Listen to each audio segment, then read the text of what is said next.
सरिस जग माही करि विचार देख्यों कछु नाही। नाहिन तात उरन मैं तो ही अब प्रभु चरित सुना बहु मोही। ये हनुमान जी ही दुख के मिटने वाला तत्व है। हनुमान कहते हैं मान जो संसार है जिसमें राग द्वेष ईर्ष्या सब भरा पड़ा है, ये इस सब का मिला के मान बनता है। तो हनन करे, नाश करे इस मान संसार का, अभिमान का, उस तत्व का नाम हनुमान है। तो वो जब आ जाता है तब पूर्ण विश्वास हो जाता है, निश्चय हो जाए। उसको हम लोग अपनी भाषा में वैराग्य कहते हैं, तीव्रतर वैराग्य, राग का त्याग हो गया, समझे। तो वो वैराग्य रूपी हनुमान आया तो फिर भाव रूपी भरत को, भगत के हृदय में भाव रहता है भगवान के प्रति, वो भरत है। और भगवान उस संपुट में आके जब बैठ जाएंगे तो फिर परिपूर्ण हो जाएगा, संपूर्ण रूप से परमात्मा ही परमात्मा रह जाएगा। न फिर किसी चीज की जरूरत रह जाएगी, न कोई इच्छा रह जाएगी, न कमी रह जाएगी, न किसी चीज के लिए रोना रह जाएगा, न गाना रह जाएगा। ये आखिरी एंड है साधन का। तो ऐसी शैली से हनुमान तत्व ही इसमें काम करता है। तो जब आखिरी वैराग्य आया तो फिर भरत को दृढ़ विश्वास हो गया कि इसके अलावा और दूसरा कोई जगह नहीं रह जाती। अब बिल्कुल सही है, मैंने जितनी वो कल्पनाएं की वो सब गलत उतर गई। अब भगवान निश्चित मुझे मिल जाएंगे और अंतःकरण शुद्ध हो जाता है, कल्पनाएं भाग जाती हैं और निर्लेप बन जाता है, पात्रता आ जाती है। अब ईश्वर का चेतन का प्रतिबिंब बाकी रह जाता है। तो फिर क्या कहते हैं, तब हनुमंत नाई पद माथा कहे सकल रघुपति गुण गाथा। कहु कपि कबहु कृपाल गोसाई सुन रही मोहि दास की नाई। संकल्प है जो परावाणी से अनहद द्वारा भेजा जाता है और बुलबुल लिया जाता है, पता लगा लिया जाता है वहाँ की कंडीशन कैसी है। तो विचार किया, उसके रूप को पकड़ा, भरत के क्या हाल है, भरत के हृदय में भरत का रूप आया, भरत के क्या संकल्प चल रहे हैं, कैसा है, उसको बोध किया और वैराग्य रूपी वाणी के द्वारा हो गया और फिर वो वापस आ गया। समझ में आया। ऐसी शैली से महात्मा भगवान अपने पायकों के द्वारा साधकों का लाभ उठा करते रहते हैं। तो फिर चढ़ के चल दिए तो फिर अब यहाँ क्या कंडीशन होती है, यहाँ एक साधक गदगद हो जाता है। अवध कहते हैं शरीर को, और शरीर में अब इंद्रियां हैं। भगवान के मिलते ये इंद्रियां रिद्धि सिद्धि में परिणत हो जाएंगी और इनका गाना बजाना और अंदर से जो सुर हैं वो खुल जाएंगे, जो परावाणी के हैं और जो बैखरी वाणी के हैं वो अनुभूतियां बंद हो जाएंगी। तो उनका विश्लेषण आएगा। अब कैसे, हरसि भरत कौशलपुर आए समाचार सब गुरहि सुनाए। पुनि मंदिर मह बात जनाई आवत नगर कुशल रघुराई। सकल जननी उठी धाई कही प्रभु कुशल भरत समुझाई। समाचार पुरवासिन पाए नर अरु नारी हरसि सब धाये। दुर्वालोचन फल फूला नव तुलसी दल मंगल मूला। भारी भारी हेम थार भामिनी, गावत चली सिंधुर गामिनी। तैसे ही उठी धावहीं, बाल वृद्ध कहाँ संग न लावहीं। एक एकन कहाँ बूझहीं भाई, तुम्ह देखे दयालु रघुराई। अवधपुरी प्रभु आवत जानी, भई सकल शोभा कै खानी। बहई सुहावन त्रिविध समीरा, भई सरजू अति निर्मल नीरा। हर्षित गुरु परिजन अनुज, भूसुर वृंद समेत। चले भरत मन प्रेम यति, सन्मुख कृपा निकेत। राका शशि रघुपतिपुर, सिंधु देखी हरसान। बढ़्यो कोलाहल करत जनो, नारी तरंग समान। यद्यपि सब वैकुंठ बखाना, वेद पुराण विदित जग जाना। अवधपुरी सम प्रिय नहीं सोवु, यह प्रसंग जानई को उत्तर रख दिया कि वेद पुराण ये सब जानते हैं कि वैकुंठ इत्यादि और बहुत से धाम है, लेकिन ये अलौकिक धाम है। ये अवध सरिस मोय प्रिय नहीं सोऊ, और यह प्रसंग जाने को यही वही लोग जानते हैं जो इसे प्राप्त करते हैं, सब तो जानते नहीं। तो अवध की ये शरीर की तारीफ है, और ये शरीर उसी के लिए मिलता है, इस समय के लिए जब परमात्मा का लाभ कोई उठा ले, इसको पा करके परमात्मा को प्राप्त कर ले। समझ में आया? और उस समय इसके अंदर ये कोलाहल, ये तरंग, ईश्वर को चंद्र और ये समुद्र संसार शरीर बन जाता है, और इंद्रियां और जितने लैंग्स नर्व्स हैं वो सब जो है ऐसे उमड़ पड़ती हैं तरंग के लेकर, और प्रफुल्लित हो जाता है, खुश हो जाता है, आनंदित होता है, और जीवन का चरम लक्ष्य प्राप्त कर लेता है।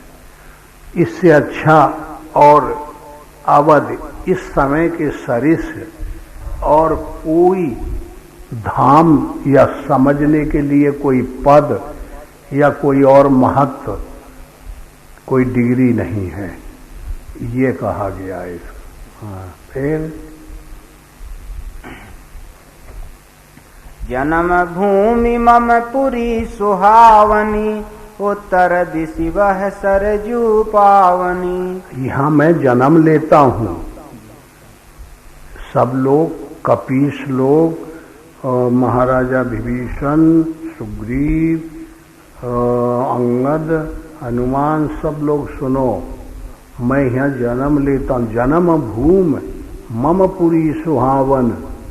दूसरी जगह मेरा जन्म कभी नहीं होता, भूल के भी नहीं हो सकता, और जो ऐसा मानते हैं वो पक्के मूर्ख हैं। हाँ, मैं केवल यहीं अवध के अलावा जन्म कहीं नहीं ले सकता। जब जब जन्म लेता हूँ तो यहीं लेता हूँ। तो इस तरीके से भगवान अगर किसी को मिलते हैं तो मनुष्य तन में मिलते हैं। मनुष्य शरीर में ही साधना बन सकती है, और मनुष्य ही उसे प्राप्त कर सकता है। तो जन्म भूमि मम पुरी सुहावन, उत्तर दिश उर के अंदर श्वासा वह पावन, सरजू रूपी श्वासा पवित्र बह रही है। जो मन जैसो बिने ही प्रयासा, इसमें ये मन को थोड़ा भी कोई मंजन कर ले, स्नान करा ले, या मन से ये में रगड़ा रगड़ अजपा जाप जप ले। समझ में आया? जो मन जैसो बिने ही प्रयासा, बगैर मेहनत के, और मम समीप पावे नरवासा, मेरे पास आ जाते हैं, मेरे समीप बास मिल जाता है, रहने को मिल जाता है, मेरे जैसे हो जाते हैं, मेरे पास रहने लगते हैं, मेरे स्वरूप में मिल जाते हैं, मेरे जैसे ऐश्वर्य पा जाते हैं। 4 विधियां दी गई हैं विद्वान महात्माओं के द्वारा, सामीप, सारूप, साइलोक, सायुज्य, तो ऐसे ढंग से हो जाते हैं। तो फिर अति प्रिय मोहि यहाँ के वासी, मम धाम दापुरी सुख राशि। और भगवान कहते हैं कि इस जगह के इस समय जो ये शरीर की कंडीशन है, इसमें जो वास करते हैं वो अत्यंत प्रिय है। अतिशय प्रिय कैसे? अति प्रिय मोहि यहाँ के वासी, समझे? और मम धाम दा पूरी सुख की राशि आए। हाँ, यहाँ किसी प्रकार का दुख नहीं होता। राम राज नवगेश सुन सचराचर जगमाहे, काल करम इनके किया हुआ दुख, स्वभाव और गुण, काल और कर्म, इनका किया हुआ दुख वहां नहीं लगता, निर्लेप हो जाते हैं।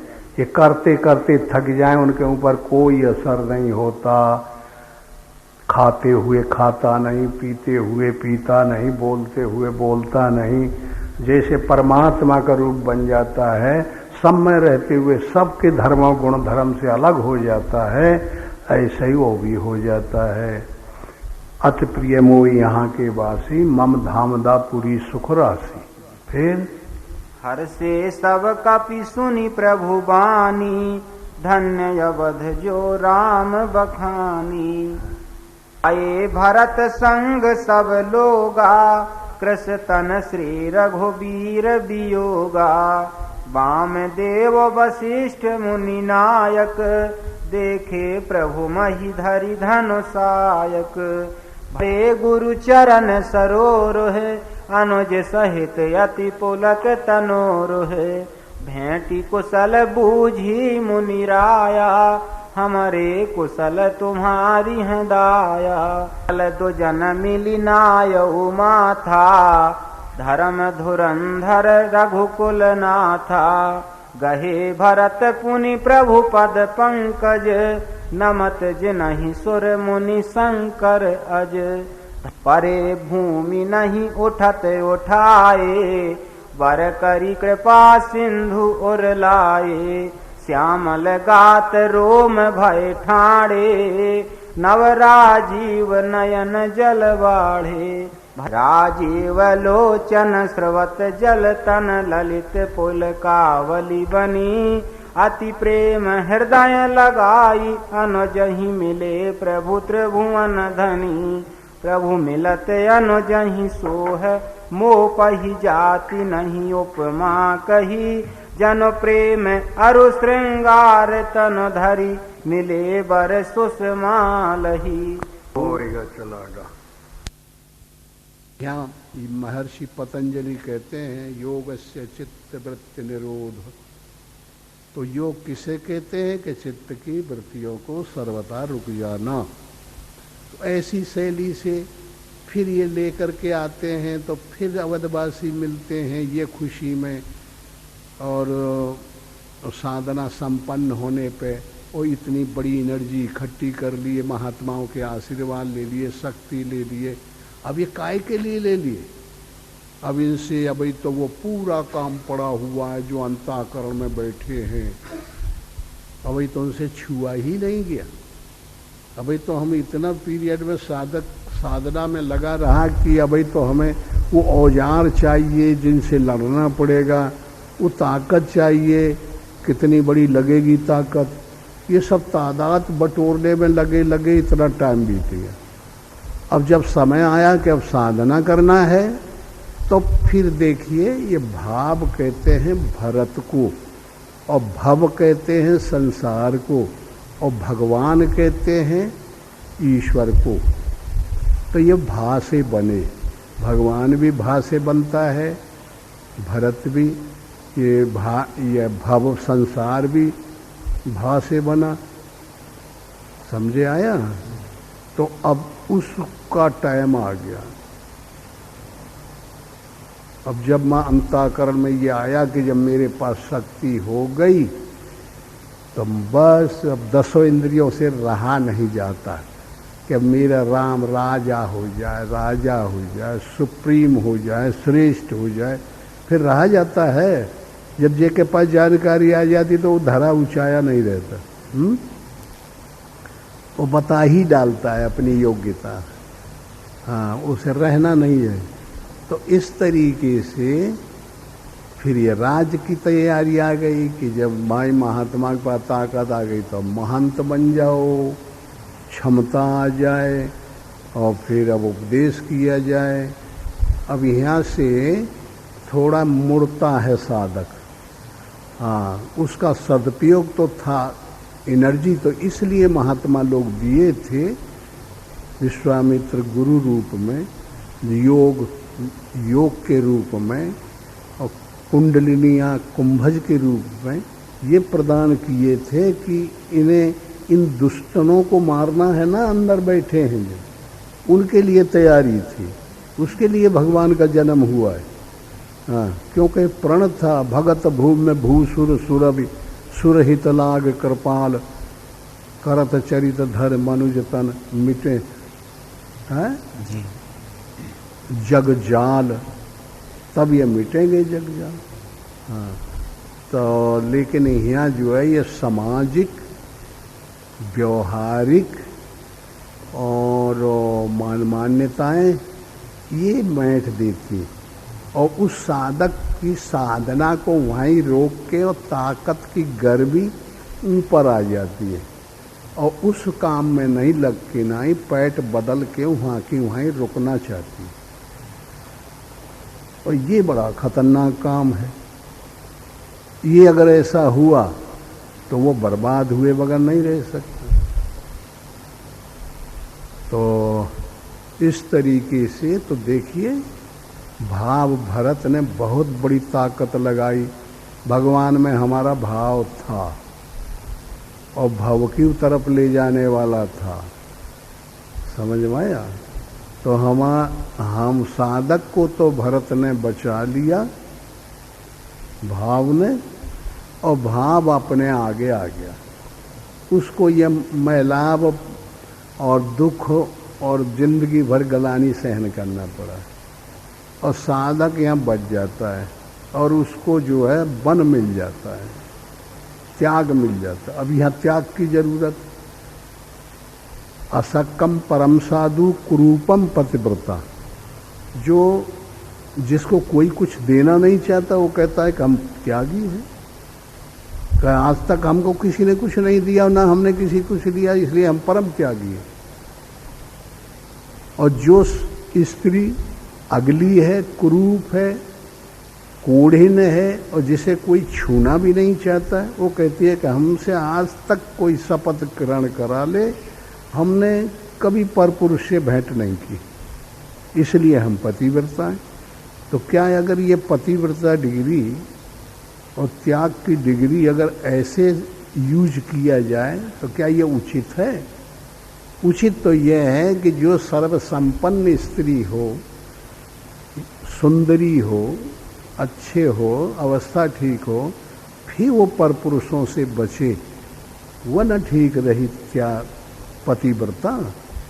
और जो आदमी को सब कोई कुछ दे और फिर जो दे और फिर वो त्याग करे, लात मारे, वो त्यागी कहलाएगा ना। तो इस तरीके से ये अवस्था ऐसी होती है कि जब शक्ति संयोजित हो जाती है और उसे पाके उपभोग में नहीं लगाना है, भव की तरफ नहीं लगाना है, उसे भगवान के काम में लगाना है। तो ऐसी नीति से यहाँ 10 इंद्रियां दशरथ हैं, कर्तव्य रूपी के कई है, मन में थरने वाले हर इंद्रियों पर अधिदैव हैं। इनकी रुचि पूरी न होने से, इनकी मांग पूरी न होने से ये सब देखते रहते हैं, क्योंकि ये सब उस सिरू की श्रृंखला में खड़े हुए हैं कि जब भगवान से प्रार्थना हुई, भगवान से ये वचन ले लिए थे कि मैं तुम्हारी रक्षा करूंगा, बंदर तन धर धरन पे हर पद से बहु जाए, सब देवी देवता जाओ, मौका लगा लगा के, भविष्य देख देख करके बंदर का रूप धारण कर लो, भगवान का रूप धारण कर लो, ब्रह्म ज्ञान का रूप धारण करके पहुंचो, अब मैं आता हूं, तुम्हारा ही दुख दूर कर दूंगा। ये शुरू में प्रण हुआ था कि हम भजन करेंगे, ऐसे निश्चय करेंगे, और वो शब्द में चेतन का प्रतिबिंब भगवान ने हमारे अंदर डाल दिया था ना। ये शुरू में जब साधक घर से निकलता है तभी संकल्प करता है, और तभी उसको सगुन असगुन मिल जाते हैं कि इनका पूरा भजन होगा कि अधूरा रह जाएगा। समझ में आया? जैसे कोई एक महात्मा रात, उससे हमने पूछा कि भाई तुम ये बताओ, जब घर से निकले तो तुमको कैसा लगा? तो कहे महाराज हम जब घर से निकलने लगे, भगवान का भजन करने की रुचि बढ़ी, तो हम बहुत दिन तक नहीं निकल पाए, और ये सोचते रहे कि भगवान जब कह दें, साक्षात आकाशवाणी हमारे मन में हो कि तुम अब भगवान का भजन करो, तुम्हें कभी गिरना नहीं पड़ेगा, कभी दुख नहीं होगा, कभी फेल नहीं होगे, तुम सही ढंग से जाओगे। ये आइडिया जब मिले तब मैं निकलूं। उन्हें निकल पड़ा और बीच में फिर मन गड़बड़ा गया।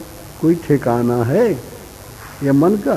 किधर लौट पड़े, किधर चला जाए। बहुत से करते हुए साधन बीच में गड़बड़ा जाते हैं, फेल हो जाते हैं। बहुत से लोग जो है तो गड़बड़ाए वाले आगे निकल जाते हैं। ये सब घटनाएं बीच बीच में आती रहती हैं। तो ऐसी शैली से ये बहुत सी हरकतें आती हैं। तो इन सब हरकतों को जुटाते जुटाते जुटाते और फिर वो एक समय आ जाता है कि भगवान को इतना दुख लगता है अवधवासी शरीर के अंतःकरण में कि सबको छोड़ना पड़ता है, मन से छोड़ना पड़ता है, महतारी को, बाप को, आसक्ति को, सब चीज को। फिर नई नई, एक तो अविद्याकृत छोड़े थे पहले, दूसरा साधना करने वाले को जो शक्ति मिली है तो विद्याकृत परिवार बन गया है उसका। वो भी माया ही है। माया दो किस्म की होती है, एक अविद्याकृत, दूसरी विद्याकृत। वो बड़ी खतरनाक होती है, वो नहीं छुटाई छोड़ती। तो देखिए जब राम को बन जाना पड़ा तो पूरे अवधवासियों को, पूरे शरीर के वासियों को कितना दुख हुआ है। 10 इंद्रियों को नष्ट होना पड़ा, संसार उन्मुखता खत्म हो गई दशरथ के लिए। दशरथ की डेड हो गई, मृत्यु हो गई, और सब लोग जर्जर रह गए। और जब इनका इस प्रकार पतनोन्मुख हो गए तब जाकर के राम को अपने सही भजनानुन्मुख होना पड़ा। समझ में आया? तो केकई की बहादुरी के अलावा दूसरे को इसको श्रेयता नहीं जाती। हमारे अंदर जो कर्तव्य है उसमें जो अनुगत प्रशक्ति है वो है केकई। समझ में आया? तो उसने बड़ी क्षमता लाई और उसने डायरेक्शन दिया, दिशा निश्चित की कि भाई ये है तुम्हारा कर्तव्य, इधर चलो। ये तुम कहाँ जा रहे हो? ये कैसे गलत भ्रष्ट होते जा रहे हो? ये तुम्हारा धर्म नहीं है, हैं? वो मन को जो थरने वाली जो बुद्धि है, वो मंथरा, वो अकड़ गई। कहे ये का तमाशा मचा है अवध में, हल्ला मच रहा है राम राज। कहे ऐसे कैसे हो जाएगा राम राज? वो कई अकड़ी घूमा करे, वही लोग मारे धक्का के का बेवकूफ़ी बता रही है सारी कुबड़ी बुबड़ी। तो 4 धक्का लगा दें लोगों, उठ के फिर वही चिल्लात फिरे का मुआ भरत राजा होगा कि राम होगा? ये गलत हो रहा है, अन्याय हो रहा है। तो लोगों ने देखा है कैसी तो ऐसी तो में आया है ये है जी। हाँ, तो इस तरीके से वो लड़ते लड़ते लड़ते थक गई। फिर वो बड़ी भक्तिन थी, कर्तव्य रूपी केकई, क्योंकि अनादिकाल से राम को भजती थी, राम में आस्था थी। कर्तव्य में जो प्रशक्ति है वो विद्या है। विद्या कभी अविद्या का काम नहीं करती, समझे? तो उसकी बड़ी आस्था थी। तो मंथरा का कहना ही नहीं मानती थी। और मंथरा अंतर जगत से, सुरों से, दैवों से संकेत मिले थे, उनको उन्होंने पकड़ लिया था। वो है मंथरा, मन को थर रही थी और बस जब पकड़ लिया तब जा कर के और वो बताना शुरू किया और सब अपोजिट हो गए। पूरी अयोध्या, अवधवासी, नर नारी, महात्मा, जितने लोग थे परिवार के, राज परिवार के, सब एक तरफ एक मंत्र है। और फिर आके रात भरे में उसने उल्ट दिया। तो भगवान की वाणी में जो आकाशवाणी होती है, दैववाणी होती है, वो के पकड़ के जो साधक आगे बढ़ता है वो सफल होता है। इसलिए मंथरा सफल हुई। तो इस तरीके से डायरेक्शन तो ये है कि भाई जिसके लिए आए थे राम उन्हें करना है। वो तो बीचे में छोड़े चले जा रहे हैं। तो ये कहाँ जा रहे हैं भोग के लिए? है जो राजा बन जाए हैं तो राज से नरक, और क्या होगा? प्रॉपर्टी का भोग करो, मस्ती काटो, अनुशासन करो। इसके लिए ये एनर्जी नहीं मिली थी। ये तो मिली है जो अनेक जन्म के पाप के पुंज अंदर बैठे हैं और ये शरीर में दिखाई नहीं पड़ती। आसक्ति रूपी लंका बन गई है, संसार रूपी समुद्र बन गया है, विषय रूपी पानी भरा है। मोह, रावण, क्रोध, काम, करण, काम, मेघनाद, तमाम दुर्गुण हमें जमावट ले गए हैं। उनका बढ़ावा हो जाएगा और उनके मारने के लिए ये अवतरित हुए थे और ये प्रण हुआ था।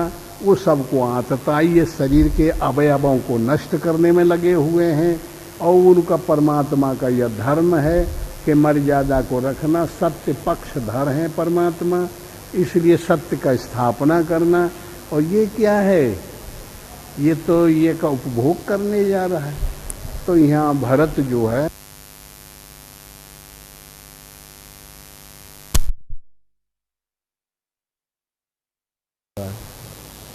ऐसी नीति से ये फिर वनवास होता है और वह प्रवृत्ति आती है जो शुरू में आई थी साधक की। जब आ गई तब फिर ये पूरा वनवास का कार्यक्रम चलता है और दुर्गुणों को नष्ट करने के लिए उपाय भूत होता है। सद्गुणों की विजय कराई जाती है। यह जीव का, विभीषण रूपी जीव का उद्धार होता है और जो परवस्था, काम, क्रोध, लोभों के बीच में घुसा हुआ है, इसका कल्याण होकर के और राजा बन गया, स्ववश बन जाता है, ईश्वर बन जाता है। ईश्वर सर्वस्व है, सर्व के ऊपर है। जीव परवश है तो जीव कोटि से हट जाता है और जिन्होंने परवश इसको बना लिया उनको नष्ट कर दिया जाता है। तो यही साधक का परम ध्येय और साधना का परिणाम है, समझे? तो इसी के अंत में और जब पूरा काम हो जाता है तब यह मिलन हो रहा है।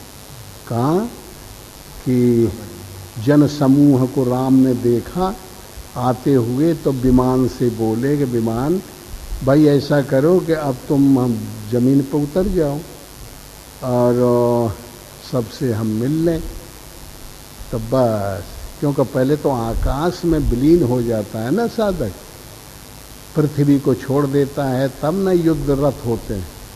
पृथ्वी, जल, फिर अग्नि, फिर वायु, फिर आकाश, ईथर, फिर प्रकृति, प्रकृति से परे परमात्मा में जब समाधिस्थ हो जाता है, ध्यान में लीन हो जाता है, तब यह युद्ध रचता है। तो जब युद्ध रच जाता है और ये जो विचारधारा ये इस शरीर में पंचवटी में रहने लगता है, पंच तत्व की बनी हुई ये शरीर है, तो अब वो अवध से वहाँ जाना पड़ेगा। ये नाम ले लिया है वहाँ की वहाँ ही आदमी। तो ऐसी शैली से इस काम के लिए अब वो अनुराग, भक्ति कौशल्या का, कर्तव्य केकई का, और इसीलिए ये अर्थ आने से अगर आदमी केकई अगर ऐसा बुरा काम करती कि राम को बनवा, तो राम कभी उसे क्षमा करेंगे या कर ही देते राम? तो राम के मानने वाले कभी करते? लेकिन सबने क्षमा कर दिया ना। इसलिए मानवीय ढंग से लड़ाई नहीं थी, ये अध्यात्मीय ढंग से लड़ाई थी। अच्छा, अगर शरीर से दशरथ उनका पिता राजा था मर जाता तो फिर मिलने आता? अध्यात्म दृष्टि का युद्ध था ये, इसलिए फिर मिलने आया। वो आएगा ही, जाएगा कहाँ? क्योंकि जब आएगा, जब 10 इंद्रियां, तो साधना का जब उनका टाइम होता है तभी तक रहेगा ना। लड़का हाई स्कूल में तभी तक पढ़ेगा ना जब तक 10th पास नहीं कर ले। हाँ जी। और जब पूरा कोर्स MA और PhD डिलीट कर लिया तब फिर वो कभी उठा के देखेगा तो बहादुरी देने 10th आएगी कि हाँ एक समय हमने ये भी टाइटल की थी। इतने के लिए मिले ना सब कुछ। ऐसे ही ये लोग मिल रहे हैं और मिल करके और सब लोग एक दूसरे में आदान प्रदान करते हैं, विलीनीकरण होता है, साधक कैवल्य पद प्राप्त कर लेता है और फिर उसको राम राज नवगेश सुन सचराचर जग माहे, काल कर्म स्वभाव गुण कृत दुख का हुई नाय। फिर इन चारों का जो किया हुआ है वो काल कर्म स्वभाव गुण का वो नहीं लगता, वो राम राज है। अब ये राम राज कैसे नहीं लगता? काल तो देखते में कहीं किसी को छोड़ नहीं सकता। काल और कर्म, कर्म हरकत को कहते हैं, तो हरकत कभी किसी को छोड़ ही नहीं सकती।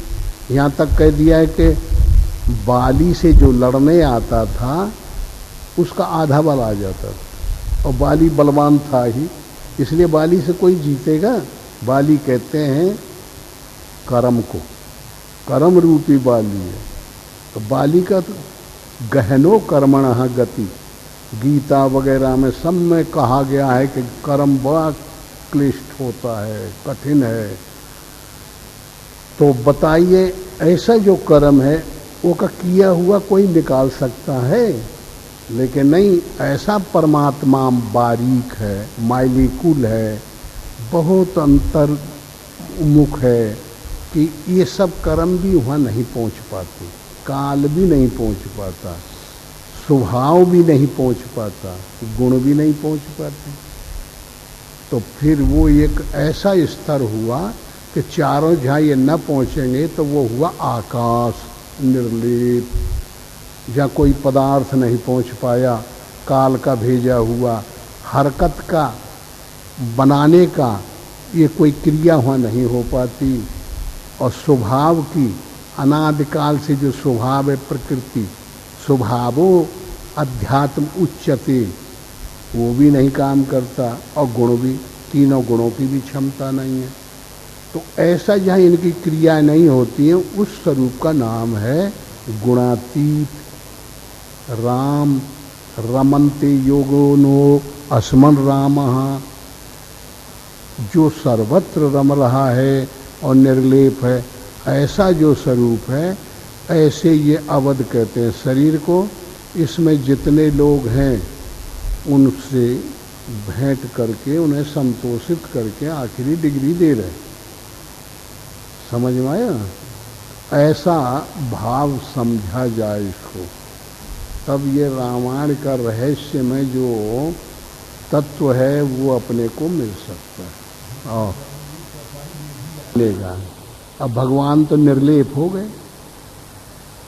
अब भगवान जैसे अब हमारा, अब तुम्हारे शरीरों को हम देख रहे हैं, खम्मा दिखाई पड़ रहा है, मकान दिखाई पड़ रहा है, तो अब मट्टी अनुगत है हमारी सूरत।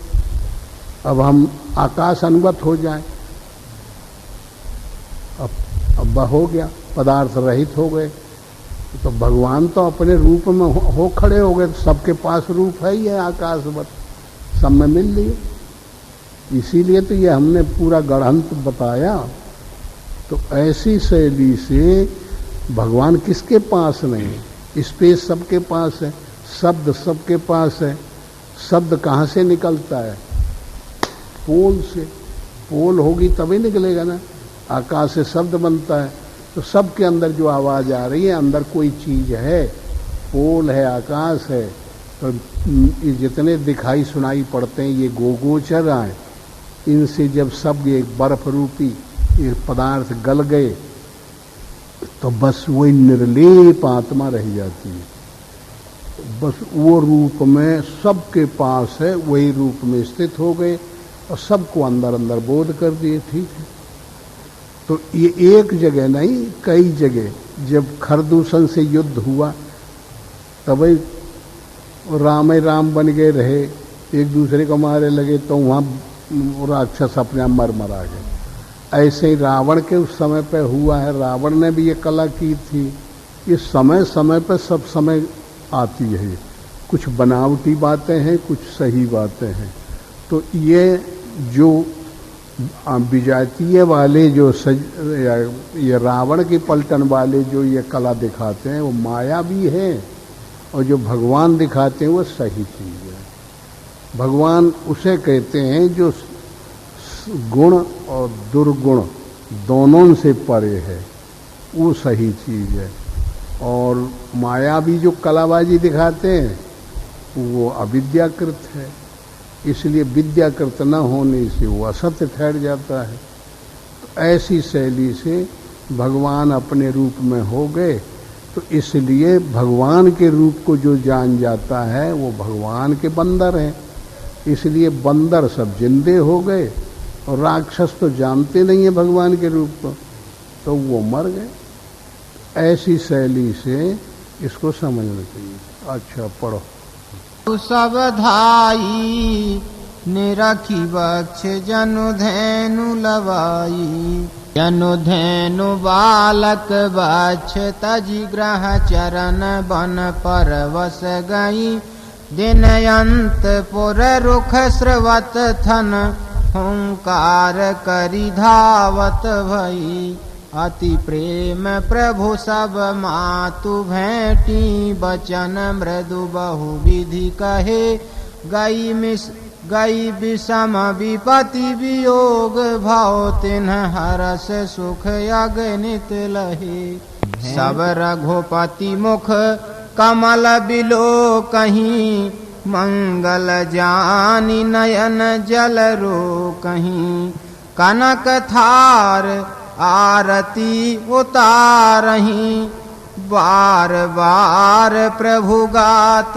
निहारहीं, नाना भांति निछावरी करहीं, परमानंद हरस उर भरहीं, कौसल्या पुनि पुनि रघुबीरहीं, चितवती कृपा सिंधुरन धीरहीं, हृदय विचारती बारही बारा, कवन भांति लंकापति मारा, अति सुकुमार जुगल मेरे बारे, निशिचर सुभट महाबल भारे, भरत स्नेह शील व्रत नेमा, सादर सब बर नहीं अति प्रेमा, खी नगर वासिन करीति, सकल सराहई प्रभु पद प्रीति। ऐसे ऐसे मुंह बनाए और सारे वहाँ खड़े रहे। हमें गोड़ नहीं लागत रहे, जो वो लागत चले जाए वैसे वो लागत जाए। तो राम को बताना पड़ा। क्यों बताना पड़ा? कि वो दूसरी जात है, राम दूसरी जात है, और जे के गोड़ लागना है वो दूसरी जात है। हाँ, तो इसलिए ये अलग अलग है। ये आकाश गमन करने वाले हैं, ये सजातीय सद्गुण जितने होते हैं इनके शरीर नहीं होते, शरीर बना लेते हैं। इसमें दिए हैं थोड़ा सा। वानरों ने मनुष्यों के मनोहर शरीर धारण किए, धारण कर लिए। हाँ, तब जाके गोड़ लागे जी। ऐसे राक्षस आकाश गमन करने वाले हैं, उनके वेट नहीं होता, गुरुत्वाकर्षण नहीं होता, इसलिए ऐसा बनाना पड़ा। साधक के हृदय में अगर हुआ जिसको लड़ना है वैसे ही बनना पड़ता है, तब जाके उससे फट पाना पड़ता है। हाँ। तो भगवान ने बता करके फिर फिट किया। तब सब सखा सुनहु मुनि मेरे, भये समर सागर कहाँ बेरे। मम हित लागी जन्म इनहारे, भरतहूँ ते मोहि अधिक प्यारे। भरत मतलब भारत एक ऐसी चीज है कि वो सबसे प्रिय है राम। इसलिए जब भावावेश आदि में होता है तो जो सबसे प्रिय उससे तुलनात्मक बात करता है कि ये जितने हैं मैं उनसे भी अधिक मानता हूँ। इसलिए भरत सबसे बड़ी डिग्री है अध्यात्म दृष्टि की, और उससे अधिक ये इस सजातीय समूह जितना है। जैसे हमारा एक संकल्प आया कि भगवान सब में है, ये पेड़ में भी है, मकान में भी है, इसमें भी है, इसमें, ये समूह हो गया। हाँ, यही ब्रह्म ज्ञान रूपी बंदर है, चारों तरफ अनंत अनगिनतीन ऐसा पूरा रूप है कि कोई किंचित मात्र जगह इनसे नहीं बचती। गणना भी दिए हैं तो पद्म 18 जूथप बंदर, जूथप कहते हैं बटालियन को, डिवीजन को। हाँ, जिसमें 1 लाख 2 लाख 4 लाख आदमी हो उस एक इकाई मानते हैं, उस इकाई को जूथप कहते हैं। तो पद्म 18 जूथप बंदर, तो ओ में कितने कितने करोड़ हो गए एक एक ओ में। हाँ, तो उनकी गिनती नहीं हो सकती, अनंत। हाँ, जितना परमात्मा अनंत है वैसे ये भी बन जाते हैं वही रूप में। प्रभु बचन मगन सब भये, निमिख निमिख उपजत सुख नये। अलौकिक क्रियाएं हैं, अलौकिक हरकतें हैं, तो उसका मतलब ये होगा कि वो जो राम राज होने जा रहा है, गुरु वशिष्ठ ने तय कर दिया, सब ब्राह्मणों को बुला करके ये निश्चय कर दिया कि ये शुभ अवसर है और भगवान को गद्दी पर बैठा दिया जाए और उनको अनुशासन उनके हाथ में दे दिया। समझे? तो इसका मतलब सीधा सा है, ये हमारे समझ में आ गया, तुमरे हुआ जाना चाहिए। अनुशासन हम किसको दिए हुए हैं? अपन हृदय का है, अपने मन को दिए है ना, इंद्रियों को दिए हुए, तो सबसे खुशा के भगवान को दे दिए। हो जा अलौकिक। हमारा मन जो करे तो भगवान के आदेश से करे, हमारा चित्त जो चिंतन करे तो भगवान के आदेश से करे। आज से यह नियम बना ले हम, यही राम गद्दी हुई ना। ये में तो कोई तिकड़म नहीं आए कि हम ये निश्चय कर लें अवध यह शरीर है, इसके रहने वाले अवधवासी हैं, और वशिष्ठ श्रेष्ठ कहते हैं गुरु को, और भक्ति माता है, ये सब इनका परिवार है, ज्ञान राम है, और उनको आज से गद्दी दे दे, हृदय को समर्पित कर दे और हम समर्पण हो जाए उनके। तो भगवान आपसे आज से मेरे आप मालिक हैं, आप मन से जो सोचेंगे तो आप ही सोचें, मेरे शरीर से जो कराएंगे तो आप ही कराएंगे, और मैं आपके हाथ के कठपुतली बन के, जैसे जैसे आप ध्यान रूपी धागा चलाएंगे वैसे ही हम नाचते रहेंगे। यही मतलब हुआ ना। और जो साधक ईश्वर को समर्पण कर देता है, मामेकम शरणम ब्रजा, वो सच्ची भक्ति मानी जाती है। और यही अलौकिक घटना, लौकिक अब खत्म हो गया ना, जो अपनी जिम्मेदारी खत्म हो गई तो लौकिक रह गया, फिर अलौकिक हाथ में आ जाता। ऐसा भाव लाना चाहिए। पढ़ो। वचन मृदु विप्रयनेका जग अभिराम राम अभिषेका। अब मुनिवर विलंब नहीं कीजय महाराज कहाँ तिलक करीजय। बाल बनवाए नहीं इन लोग जी नहीं। और कैसेट में साहब मुड़वा देते हैं कि जो इस रामायण की कैसेट बनाई है इसमें बाल मुड़वाए जाते हैं स्नान करने के टाइम। और मैं गलत कर दिया है, इनमें तो जटाओं को धो धा करके ठीक कर लिया है भाई। इतना है ना जी। पहले अर्जी वर्जी रही होंगी तो उनका ये सुरझा लिए। हाँ? पहले त्याग में जानकारी ईश्वर की जटा है और त्याग में रही तो बेहोश रही, भगवान के आवेश में रही, अर्ज वर्ज गई। और वह जानकारी अर्ज गई रही, भगवान में टंगी रही। अब जो है तो स्थैर्यता आ गई। अब उस भगवान को जो समझ में आया है, दिल दिमाग में बैठ गया है, उसको कार्य में परिणित करना है। कार्य में परिणित करना है तब इनको जानकारियों को टॉपिक रूप में बनाना पड़ेगा, अलग अलग सब्जेक्ट बनाने पड़ेंगे। वो जानकारी रूपी जटा और सही रूपी बताने में कुशलता पूर्वक वर्णन कर लिया जाए, आदान प्रदान हो जाए। एक को मिली ये चीज वो अलौकिकता, तो दूसरे कैसे पा जाएंगे, सहूलियत उसकी कर ली जाए। ये परंपरा बनाई गई। फिर ये जटा राम बिबिराए गुरु अनुशासन मांगी नहाए। करी मज्जन प्रभु भूषण साजे अंग अनंग देखी सत लाजे। मज्जन तुरत कराई दिव्य बसन वर भूषण अंग अंग अंग अंग सजे बनाई। बाम समेत रघुराई प्रहर से मुनि समुदायी।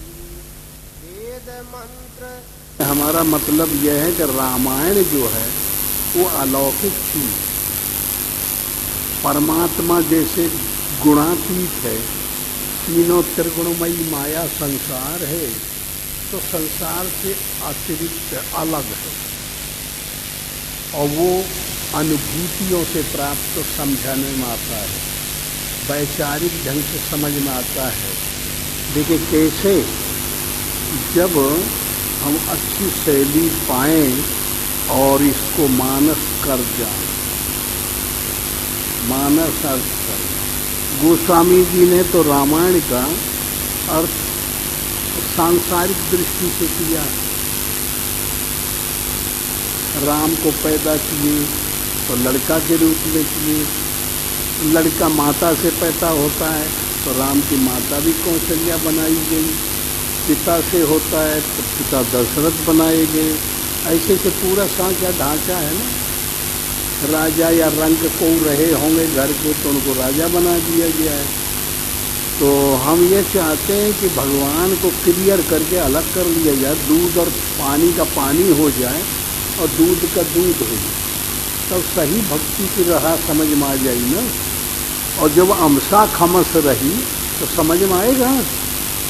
इसलिए रामायण का अर्थ अलग होना चाहिए। जैसे माता भगत हो अभगत हो, दुनिया में कोई आदमी पैदा हुआ उसकी माता होती है, माता के बगैर कोई पैदा होगा, पिता होगा।